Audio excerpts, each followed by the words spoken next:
Se hizo famoso por detener a cientos y cientos de sospechosos cristianos, es decir, nuevos cristianos conversos. Y de hecho, en 2 ocasiones, a principios del siglo XVI, hizo que quemaran a 100 personas en una sola tarde. Las ejecuciones tuvieron lugar enfrente del castillo, en lo que se conocía irónicamente, y aún se conoce, como los Campos de los Santos Mártires.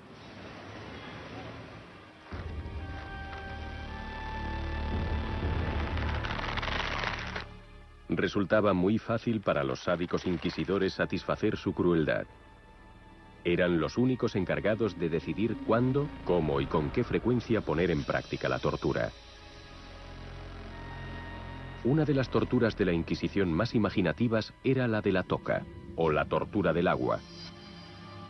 La víctima era atada, inmovilizada sobre una superficie, y se la obligaba a tragar un trozo largo de tela absorbente. Cuando ya no le cabía más tela en la garganta, se vertía agua dentro de su boca, que el torturado tragaba por reflejo. La víctima ingería más y más tela hasta que entraba en su estómago.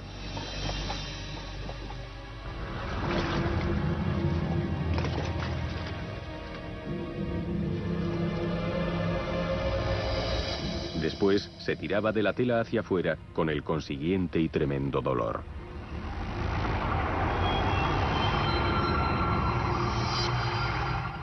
Aunque estas primeras víctimas de la Inquisición fueron mayormente judíos, o al menos nuevos cristianos sospechosos, cualquiera que no fuese de una etnia española o verdadero católico romano no era bienvenido en España a finales del siglo XV. El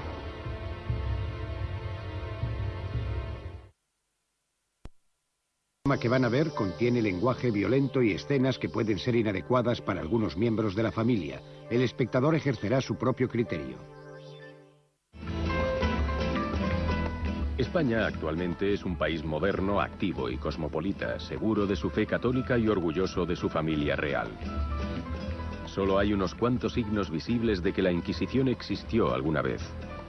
Pero hace 500 años, España, tal como la conocemos hoy, no existía.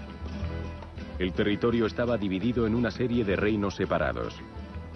En la Plaza de España de Sevilla, los murales de azulejos plasman los importantes acontecimientos que contribuyeron a forjar la Nueva España.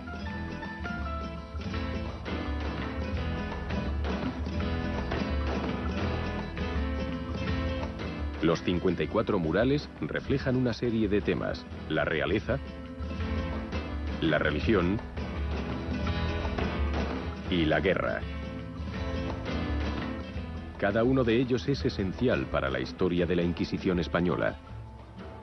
Hasta la época de la Inquisición, muchos de los reinos de España habían estado gobernados por musulmanes o moros. La influencia mora aún puede apreciarse hoy día.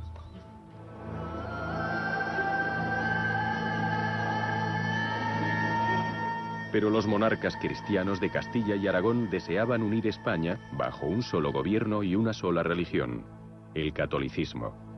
Igual que ha ocurrido tantas veces, se iniciaron guerras en nombre de la religión. En las batallas consiguientes, los moros fueron empujados cada vez más al sur por los ejércitos cristianos.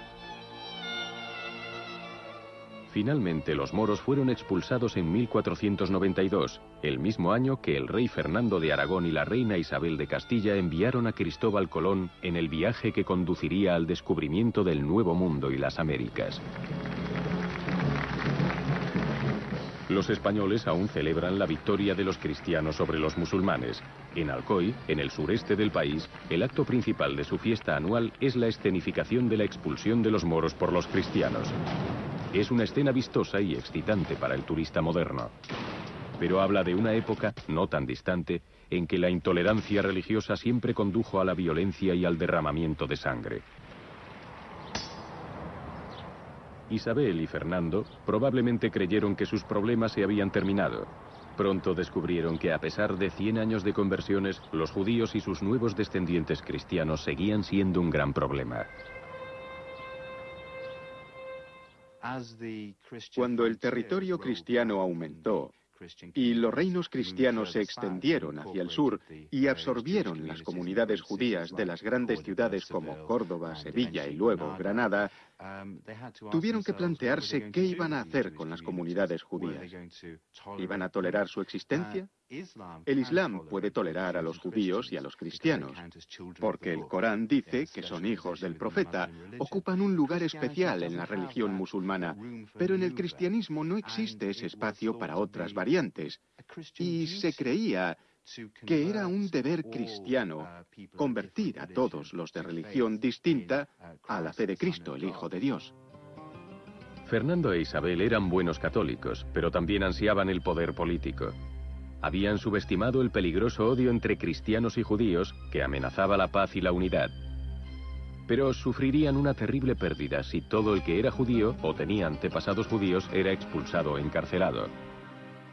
Muchas de esas personas eran los ciudadanos más destacados y pudientes de España. Isabel y Fernando no podían permitirse prescindir de ellos en la sociedad, pero tampoco permitir que continuasen la inestabilidad y el odio. Hacía falta una medida clara y decisiva.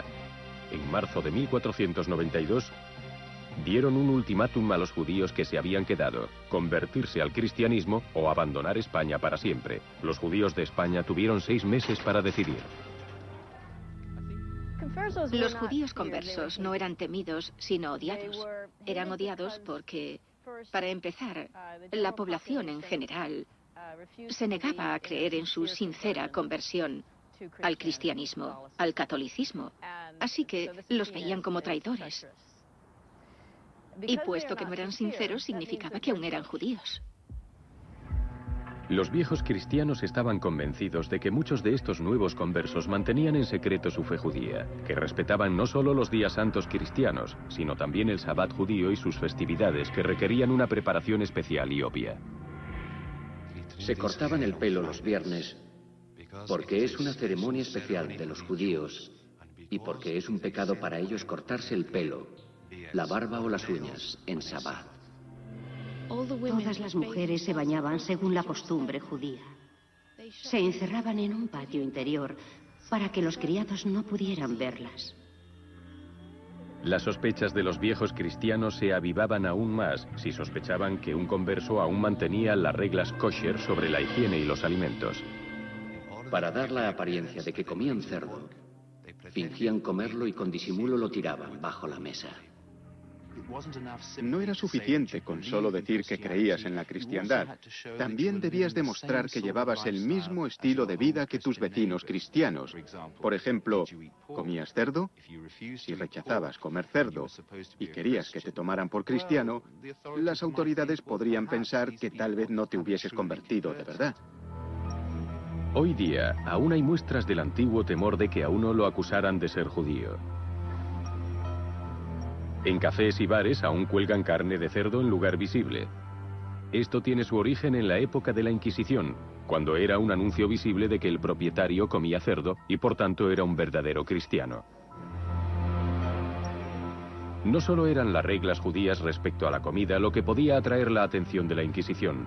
Algo tan simple como tender la colada a secar el día equivocado de la semana podía constituir una herejía.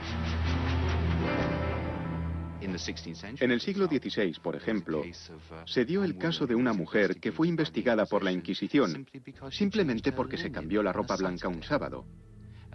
Eso se consideró un signo de que tal vez estaba rindiendo culto al sabbat judío en vez de al domingo cristiano. El resentimiento de los viejos cristianos contra los judíos ocultos se hizo más ardiente, sobre todo en ciudades como Sevilla. Bajo una enorme presión política, Isabel y Fernando fueron a Sevilla como último esfuerzo para encontrar una solución antes de que su sueño de un territorio seguro bajo una sola religión fuese despedazado. Y ocurrió que, tras obtener el consejo de lo más alto de la curia católica de Sevilla, Isabel y Fernando finalmente tomaron la funesta decisión de que España necesitaba una Inquisición. Pero pese a su posición de reyes, no podían crear tal organización sin un permiso especial del jefe de la Iglesia, el Papa. El 1 de noviembre, el Papa Sixto IV otorgó el permiso y nació la Inquisición española. Sus inicios fueron modestos, pero a medida que se incrementaban los tribunales,